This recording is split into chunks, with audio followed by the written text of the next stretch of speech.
I got an issue with people pretending they like what they don't. Please don't bring up my issues unless you gon' deal with your own. Please don't try to pretend like you keep it real though. Yeah, it's funny that you got a lot of money, but that money doesn't buy you skills though. I don't care if I am on the billboards, on the killing spree, I'm about to kill more. Got a chain on you pay the mill for. I mean, what? Yo, what is going on, y'all? It's your boy VeLL, back with another Mobile Legends build video, and today we're going to be doing Franco. Now, I've been using Franco a little bit lately, and I've actually been enjoying them. Like, I love playing tank heroes because it's always fun for me. I don't know, I guess I'm just so used to being the damage dealer. It's like a breath of fresh air to actually just support my team, be a tank, and especially Franco. Franco, he has the ability to pull people over with his little chain. He can slow them down and do some damage, and he can also just like mega slap people with his ultimate. So that's actually pretty cool. So yeah, Franco is definitely a viable tank. Obviously, he's one of those tanks, like I told you, he's one of the most annoying tanks. If you saw my top 5 most annoying heroes, yeah, he's one of those annoying tanks that people always kind of have to be on guard and on edge. Like, is he gonna hook me in now? Is he gonna hook me in later?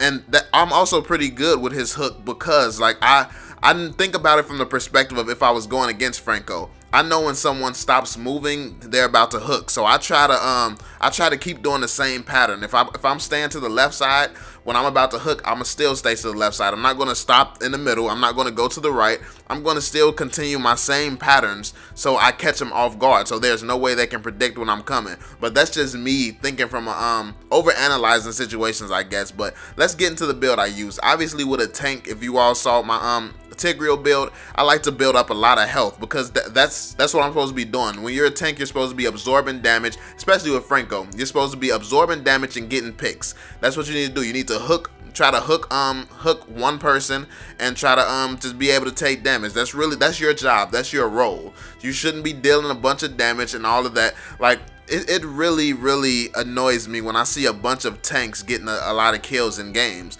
because that just shouldn't be the case. Like, if you're playing properly. Now, obviously, if you're just messing around and stuff, then yeah, even though your team's probably still going to be annoyed because they're going to have basically a useless tank that just deals damage. But yeah, I mean, but yeah, anyway, let's get into the build. So starting off, the first item we have is Courage Bulwark. Courage Bulwark gives us 770 HP and 45 HP regeneration. Now this is like I said, we go for health. We want the health to recover as quickly as possible, and we want a lot of health. And that name was super hard to say, by the way. I've never saw that last word, Bulwark. But anyway, yeah, that so there, this is basics. I told you all, we go for health. So yeah, obviously that's gonna be that's going to be an item that gives us a bunch of health, so and helps us recover health quicker. So yeah, moving on, we have Bloodthirsty King. Bloodthirsty King gives us 1,550 health and then 75 health points regeneration. Now this is obviously the passives on these things are useful as well, but you all can read that and check that out for yourselves. So yeah, but Bloodthirsty King, yeah, like I said, it gives us the health and then the health regeneration still. So those are our first 2 that we use on Franco, 2 that gives us some health.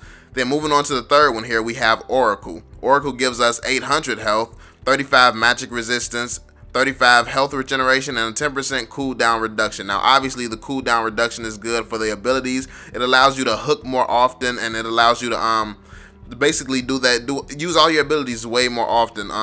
Then the health regeneration, obviously we going with the health and the health regeneration, and then the magic resistance. So it does not hurt to be able to defend yourself against different types of attacks. So obviously, like, that was a bonus, honestly. Like, I mainly go for health, but the resistance against magic is definitely a bonus because it's a lot of heroes that out here dealing magic damage. So yeah, that's good. Then we have Tooth of Greed. Tooth of Greed gives us 75 physical attack and 25% lifesteal. Now, I didn't get this one for the physical attack. I got this one for the lifesteal. So we do, even though we don't do a lot of damage, we do want to still recover a little bit of health if we have to attack somebody. If we have to slap somebody around, we want some health back for that. Like, so this is not about the damage. The Tooth of Greed isn't about the damage in this case. It's just about getting a little bit of health back. And that's why I didn't go with something like Falling Sword, because Falling Sword, it increases attack speed and damage, and it only gives you a little bit of lifesteal. We primarily wanted the lifesteal. That's why I went with the Tooth of Greed. So yeah, that's that one. Moving on to the second to last one, we have Demon's Advent. and that gives us 920 health and 54 armor. Now obviously the health, that's a given, and then the armor, like I said, we want to be able to take more damage as well. So it's not bad to have armor on a tank either. Even though with all this health, it's not likely that they're going to be able to take you down easily anyway, but it's a bonus. It's a bonus. The armor is definitely a bonus.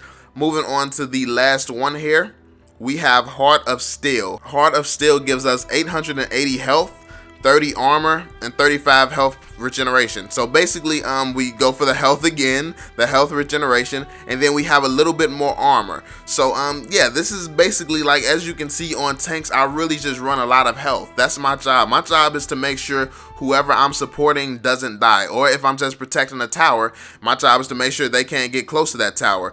And since I just said that this build is focused around health, obviously the items that I use is going to be both of the health items. So it's all for recovering health, and then the second health item, I forgot what it's called, the one that you change out where you can get flicker and all that stuff. Those items, the reason that that health is so beneficial is because I can actually heal a teammate with that too. So a lot of the times, like, I have too much health, so they can barely do damage to me anyway, but I use that a lot of the times when my teammate gets injured, so I can help them out a little bit. And yeah, so that's really good. Like, when I use a tank, I really think about what's best for the person that I'm playing with, not what's best for me. What's best for me to look good? No, that's not what I think about. I think about how can I best protect my teammate from taking damage, and the way to do that is by being able to take all the damage for my teammates. So yeah, that's basically how I look at tank heroes. So a lot of my tank heroes builds are going to be based around that principle, the principle that a tank is supposed to be protecting things. A tank is built to take damage. Like, think about a tank in real life. Like, a tank is meant to, yeah, it's meant to do a little bit of damage with those blasts and stuff, but it's meant to take damage. Otherwise they'd just use a Jeep.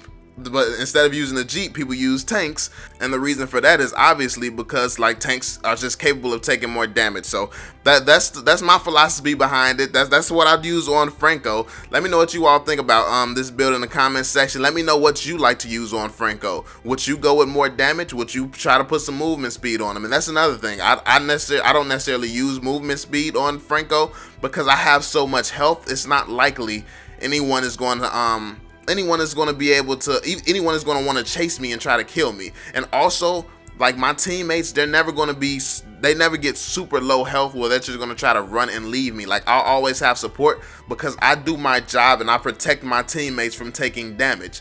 So they're not going to be one shot and feel like they have to run or something like that. If they're smart teammates, they stay behind me, they don't get injured, and I take all the damage while they're dealing all the damage. So yeah, that's the way I go about using Franco. That's my build. Let me know yours in the comments section. Let me know what you think of this. If you're new to the channel, make sure you subscribe and join the notification squad for more Mobile Legends news, tips and tricks, builds, everything, all that good stuff. And drop a thumbs up on the video if you liked it, and I will catch you all on the next one. Peace out. We gon' get to better.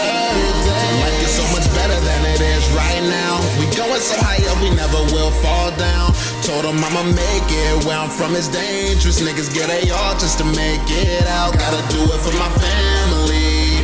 These haters wanna see the end of me, but really I'm who they pretend.